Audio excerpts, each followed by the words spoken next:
deadly ancient bacteria in Arctic ice could spell doom for mankind, scholar reports. While climate scientists warned in a UN report that the impending climate change may cause droughts, famine, and floods, one history professor predicts that the thawing of the permafrost could unleash an even greater threat. Well, we know that England in the Middle Ages had spells of various plagues and diseases, one of them even being leprosy.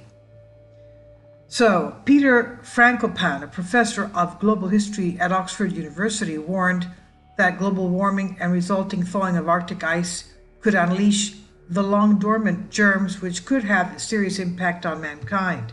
According to the Daily Star, Frankopan warned in the wake of a prediction made by top climate scientists who claim that there are just 12 years left to act to keep global warming to a maximum of 1.5 degrees Celsius.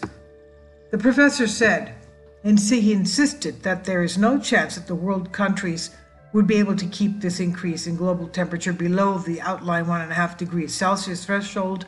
He added that the consequences of this climate change would not be limited to those mentioned in last week's UN report, being, for example, floods, drought, extreme heat, extreme weather, and poverty for hundreds of millions of people because of drought.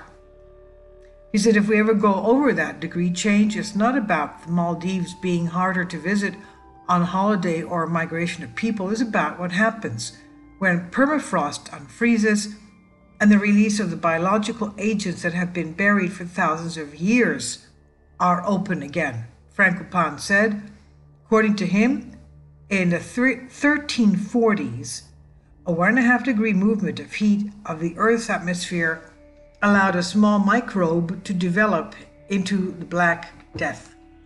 Black Death is also known as the Great Plague. It was a virulent pandemic devastating the whole of Eurasia in the 14th century. Apparently it was caused by bacterium Yersinia pestis, the plague estimated to have killed up to 60% of Europe's then total population. So that's over half the people had been wiped out. Can you imagine? This is on Sputnik News.